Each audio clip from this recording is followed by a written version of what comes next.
Hello and welcome to Plugged In. I'm Alex Vigos. And I'm Kenya Robinson.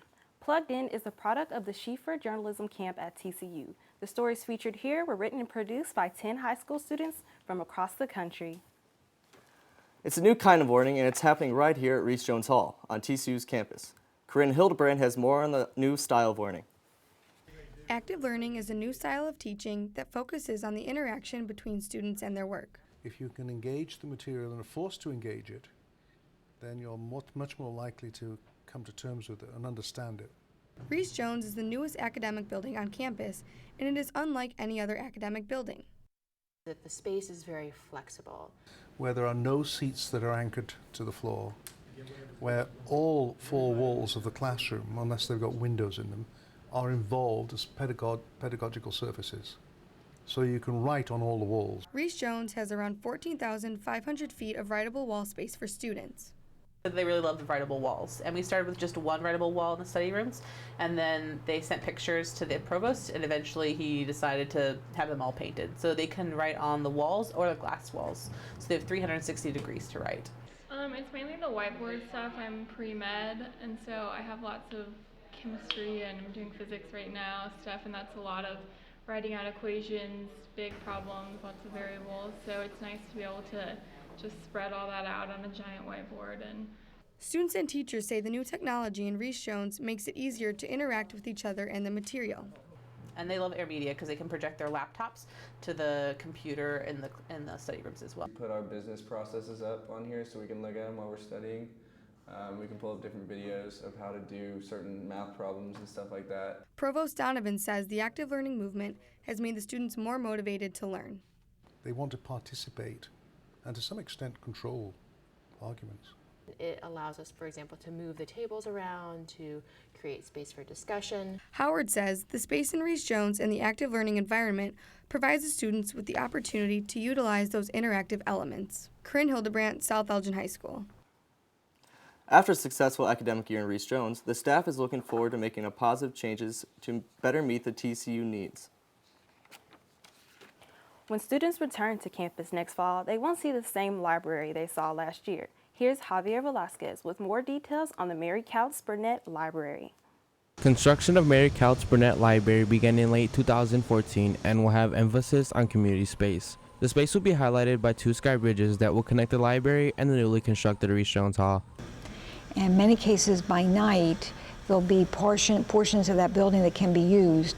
The library during the long semesters is open 24 hours, so that students, depending upon their own work habits, may want to start at midnight working on a project. Other people start in the morning, some people start in the afternoon, so it's making more of the resources of campus available. As a part of the Academy of Tomorrow movement, the library will have a virtual shelf browsing feature, a technology-enhanced environment, and be focused on community space. The TCU has always provided us with the upper scale learning, so we're very blessed at that. I think it'll benefit. Despite the annoyances of construction noise, students are looking forward to the new library. When the fall comes and the library opens, it's going to be about, just so much more space, so much better to use for us. So it's a necessary evil at this point. Javier Velasquez, South Grand Prairie High School. Construction on the library is set to be completed in August before the fall semester. TCU students and faculty will have a new look to their email this Thursday. Students and staff will lose a lot of their data, but not specific actions must be taken to activate their new email. The new email system, Office 365, includes many features that some say will improve multitasking. The IT support help desk will be available to assist students and staff throughout the transition. For more information, visit tcu360.com. Social media is changing the state of journalism. Kenya Robinson shows us how it's giving reporters a new way to reach their audience and share breaking news. Popular social media sites like Twitter and Facebook continue to transform the world of journalism. Many journalists in the United States use social media to promote themselves and to share their news stories. More than half of U.S. journalists use social media to gather information for reporting stories. More than 70% use social media to keep track of competition and reports of breaking news. Fox 4 producer Lexi Cruz came to speak to high school students during a workshop at TCU. Cruz shared her experiences as a journalist with the students.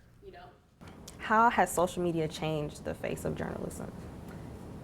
on social media, you can follow and get information and stories that you want. So it's really catered to you. And I think that's what people do now. So you just kind of have to find your audience and make sure that your audience can find you too. Star-Telegram columnist Bud Kennedy also came to speak to the students at the workshop. He is an early adopter of social media. Kennedy joined Twitter in 2008. He made another Twitter account in 2009 that focused on his reviews of local restaurants. So it's a research tool for us. It's a way at breaking news scenes of finding other people who are connected to that story, who might even be quoted, that you can quote in the story. It's a way to find facts. It's a way to find sources. It's a way to find readers. KJ Robinson, South Grand Prairie High School. Social media continues to play a huge role in how people receive news. In the journalism field, women have typically always been outnumbered by men. Despite this imbalance, there are more notable female journalists today than ever before. Victor Rodriguez has more on the role of women in the journalism field today. Looking at the numbers, journalism has always been a field predominantly run by men. Since 1999, newsrooms have remained at around 63% male to about 37% female, according to the American Society of News Editors. A study performed by Gender Report shows that there are typically far more male news bylines than female bylines, the most dramatic example being the Texas Tribune. In the past, this has been a hurdle for women journalists to overcome when trying to make a name for themselves, since women have been given fewer opportunities than men. We spoke to NBC5 anchor Deborah Ferguson about her thoughts on the role of women in the newsroom. You know, back then, the boss in the newsroom, the number one boss in the newsroom, the number two boss in the newsroom, the number three boss in the newsroom, they were men. Mm-hmm. Now, in the newsroom, our number one boss, our number two boss, women. Women lead our shop. Within the broad field of journalism, sports journalism has seen the largest imbalance of men to women. Veteran NFL writer Shireen Williams talked to us about some of the things she's encountered throughout her career. According to Williams, in the beginning of her career, there were times she would leave football games without having the chance to speak to athletes because she was not a male reporter and wasn't allowed into the locker room after games. Williams has been an NFL writer for 22 years and has been around to see the changes in the way women sports reporters are treated. But I will say the NFL has been very, very good to women and has made things fair as far as everyone going to the locker room and made it clear to the guys that this is the way you're going to act. You're going to act professionally. And they do. I've never had a problem since I've been covering the Cowboys in 1999. I've never had a problem in that locker room. Williams has been an NFL writer for 22 years and has been around to see the changes in the way women sports reporters are treated. Although women are still outnumbered by men in the journalism field, there has been a steady rise in notable female journalists. Victor Rodriguez, the Design and Technology Academy. Studies done by the Gender Report show that although women are the minority in journalism, the United States has more female journalists than any other country. The Frogs' journey in Omaha has come to an end. TCU beat LSU in both games they played against the Tigers, but couldn't pull through in either game versus Vanderbilt. The Frogs looked strong in their first game in this year's College World Series against LSU, winning 10-3 with the stunning performance from their pitching staff. The baseball team's season, however, ended Friday as the Frogs lost to Vanderbilt 7-1. TCU students now have another title to add to their trophy case. At the 2015 NCAA Track and Field Indoor Championships, TCU earned its 20th national title in the 4x1. The Horned Frogs also competed at the Outdoor Championships, qualifying in 7 events. On Thursday, TCU will head to the 2015 USA Track and Field Outdoor Championships. The TCU women's basketball team is looking forward to playing in a newly renovated Daniel Meyer Coliseum. And Norden talked with players who say they are hoping to bring the energy that fueled their success last season into their new home. TCU women's basketball players say they are excited to bring the new energy they had in the Rec Center last season into the newly renovated Daniel Meyer Coliseum. TCU women's basketball went 9-9 in conference play this past season. Senior Caitlin Diaz says the small space gave the team an advantage. Well, it just seemed like there was a lot more people in there just because it was so compact and stuff. It was kind of like a smaller gym, so I don't know if there was actually more fans, but it felt like there was more fans, and it was like super loud in there, and it gave us like an advantage, a really good advantage. But I think overall, I feel like it was like our good luck charm playing there because we had just such a home court advantage being in such a small place like that and having all our fans close. Hamilton says she thinks the renovations with seats closer to the court will help with the new atmosphere in the Coliseum. Yeah, I think it'll definitely be similar to have people close that you can hear screaming for you and, cheering you on. The transition from the rec back into the Coliseum will be different, but Diaz says the team is excited for this transition. I hope that all the fans from there would come and see us play in here. I think they will actually, since we had such a good fan base in there. I think they'll actually come and watch us in the new arena. Ann Norton, Cassidy High School. The women's basketball team is scheduled to play their first game in the new Coliseum this November. The new Daniel Meyer Coliseum is scheduled to open in October, right before the basketball season begins. Ross Bailey says the $45 million renovation has been delayed due to the amount of rain at the beginning of the summer. Construction workers are now working around the clock and most Saturdays and Sundays to get the job done. After the break, we will discuss how TCU is helping first-year students for the upcoming school year. And we will reveal the truth behind the beloved horned frog at TCU. Look around you. This is what opportunity looks like. For the dreamers, the doers, for those who exceed expectations. The path you follow is the one you make for yourself. We share these experiences. We share these possibilities. What you take from here will stay with you, always. Opportunity is waiting. Let's get started.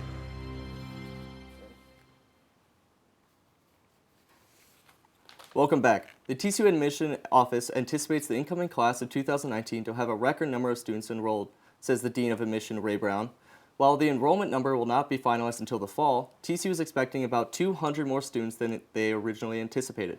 Brown says he thinks that TCU gets more attention through football. The students' interest in TCU will only continue to rise.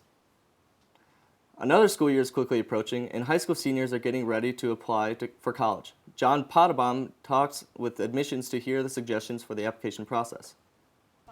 High school seniors agonize over the college application process. Since the college decision is so life-altering, students pigeonhole themselves into believing their application needs to be spotless. Those applying to TCU are no different. Dean of Admissions Ray Brown offers his best advice on how to alleviate the pressure, such as maintaining your strength of schedule throughout your senior year.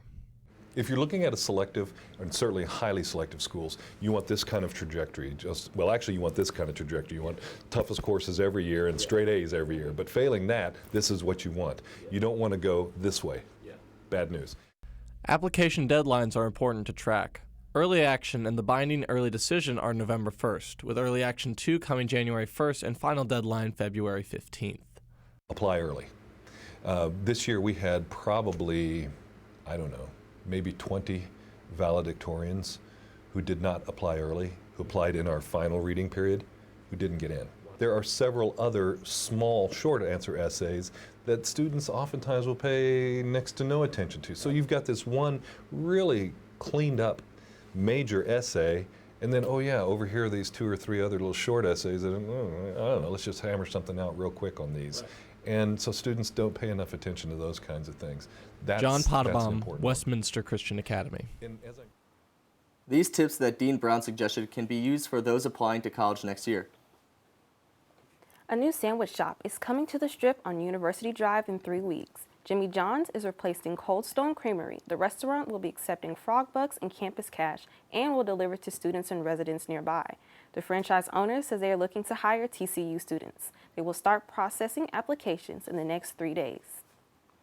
Many first-year students are here at TCU this week as part of their first-year experience. Adele Edwards has the inside look. With the new school year just around the corner, TCU is doing a lot to welcome incoming students to campus. TCU offers many programs and activities to help students with the transition to college. Orientation helps transition students to academics at TCU.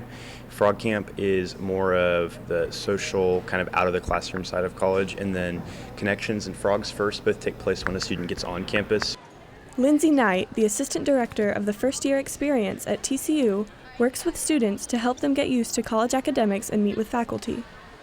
Knight says the first 6 weeks on a college campus are the most crucial in terms of students finding where they belong. We are a team of professionals who believe that every student coming to TCU comes here with high potential. What they do, who they meet, and how they think determine what we become as an institution and what we become as a campus culture. The First Year Experience, or FYE, provides students with the opportunity to meet with professors in their major, learn about the registration process, and help them become comfortable with staying on campus. So we start that in the summer before students even get to campus and enroll in classes with orientation and Frog Camp, and they're all kind of pieces of this big first year experience puzzle. Martin says it's better for students to come to college with an open mind and to not stay with the same friend group. I really liked orientation. It was really fun to kind of see what your class is going to be like and meet new people and see how there's people from everywhere and everybody's different, and how it was just really fun. Besides academics, members of FYE say it focuses on creating a community within the campus and encourages first-year students to reach out of their comfort zone. Adele Edwards, Joshua High School. Students continue to make new friends and enjoy campus life thanks to the first-year experience. Incoming first-year students who go Greek will have some habits to break before going to their first college formal. Sophomore Delta Gamma member Sarah Booth says high school dances were a much bigger deal. There was a big focus on embellishment, which is not the case when coming to college. This fall, TCU's Greek life will be welcoming a new fraternity, Sigma Nu. Sigma Nu is the only fraternity founded in strong opposition of hazing. Alex Taylor, the Sigma Nu Director of Expansion and Recruitment, says their goal is to build one of the nation's very best fraternity chapters, reflective on the mission shared by TCU and Sigma Nu to develop ethical leaders for the world. When you step foot onto TCU's campus, one of the first things you may notice is the way women dress. Casey Kelly spoke with students about their definition of TCU's style. Incoming TCU students have to think about more than just classes in a new home, but also how they'll dress when they get there. Sometimes it's easier to tell where people are from depending on what they're wearing. Like sometimes the California girls get a little more dressed up, and sometimes the Texas girls or the Southern girls are a little more dressed down. But when it gets cold, it's just a free-for-all of how many layers you own because no one's ready for it and it happens really fast. Spark says this defines the TCU style: easy and comfortable. Everybody here seems to dress in a pretty preppy style, but then it also has the sort of Southwestern trend to it as well. The kind of more laid back, but still like the boots and all of that kind of thing I really like. I still don't get the whole Texas style with like the big t-shirts. I don't know that yet, but I need to do that. Most of the time it's like leggings and tennis shoes and t-shirts. Sparks says that the TCU style is whatever is most comfortable to the student. Casey Kelly, Santa Fe Christian High School. Incoming students also say they have one less thing to worry about with the easy, comfortable TCU style. The Trinity Shakespeare Festival is on TCU's campus in the Bushman and Hayes Theaters of Ed Landreth Hall. The production includes professional and student actors. Tickets are $25 for adults and $20 for seniors, TCU students, and staff. The last shows are on June 28th. Playgoers have the option to see Love Labor's Lost or King Lear, a comedy or a tragedy. With TCU's latest trend of campus additions, the sundial was completed earlier this spring. With it being kept a secret until its revealing, I spoke with two professors who shed light on the mystery behind the new sundial. If you're strolling down University Drive, you might notice the new addition outside Walsh Performing Arts Center, the TCU sundial. The man who donated this sundial, he's actually an alum from Notre Dame. He engaged a man called Will Andrews, and he's the world authority on sundials. The sundial is made from a black rock called gabbro that the maker Andrews chipped away, showing the white surface. Andrews is the creator of all the longitude dials in the world. He designed this Notre Dame sundial, and his wife happened to be a Horned Frog alumni, and she said, "It's a pity you can't do something for my university. You've done something for yours." He thought about it and he thought, yeah, I can do something for TCU. This dial took more than a year to construct and was kept a mystery to TCU students. After the construction, the sundial was finally unveiled on May 5th, 2015. What I have noticed is that students like to have their photographs taken by it. They look at it and puzzle about it, but I'm not sure they really understand it yet. Sunday, June 21st, marked the summer solstice. TCU geography instructor Jeffrey Rowett talked about how the sundial can be used. This wire is or stick is called a gnomon, and the sun throws a shadow down on the sundial. The sun rises, of course, in the east and sets in the west, and as the day progresses, the sun moves across the sky in a giant parabola. And as the sun moves in that parabola, the shadow on the sundial changes, and that way you could tell time. Alex Svigos, Lake Forest High School. Rhodes says that the sundial won't have to be recalibrated for thousands of years. This means it is one of the most accurate clocks in the world. This sundial will continue to be a rare sight to be seen on TCU's campus for years to come. Many people connect the horned frog to TCU's mascot, Super Frog. This small reptile was first introduced to campus in 1896, but many students never fully understood the reason why. Taylor Stiff has the truth on how this mascot was created. TCU's mascot history is often misunderstood and unknown to students due to the many rumors and tales of its creation. They tell you a little bit about it in the tours. I know it's really poisonous and spits blood out of its eyes, which is awesome, but I don't know anything more. The horned frog is not a mascot for other colleges and stuff, and so we're the only one that has the horned frog as our mascot. So I know that has to do partly with it, I think. Legends of TCU's mascot creation include horned frogs covering a football field to choosing a yearbook theme. The real story of how TCU chose its unique mascot is actually not as interesting as one may think, says Dr. Don Mills. The true story is that Colby Hall, who was a student in the original class at TCU, in the 1890s, he was the dean, and they needed some nickname for their football team, which had been called the Fightin' Preacher Boys. And he picked Horned Frog. They wanted it to be different. They did want something that represented Texas and the Southwest. And a horned frog, you know, it's localized to the Southwest. It's a very unique creature. And so that's why they picked it for its unique. There's actually a horned frog statue that we stopped by on our tour, but it's said that if you rub its nose before a test or like admissions that you have good luck. So we encourage students to do that on their tours and also before tests and things like that. To me, it's special because we're the only university in the world to have it as our mascot. So when you see a horned frog, you immediately think TCU. So I know there's a lot of other schools that have common mascots, and so for TCU, it's special to have the horned frog reserved just for TCU's. While legends and stories still spread throughout the campus, pride for the horned frog is sure to remain the same in years to come. Taylor Stiff, Coppell High School. Wow, I was starting to believe all those rumors. I know, I like the horned frog though, it's so Texas. That's all we have for you today. For more information about Plugged In and the Schieffer's Journalism Camp, visit our website at tcujournalismworkshop.com. Thanks for watching. Have a great day.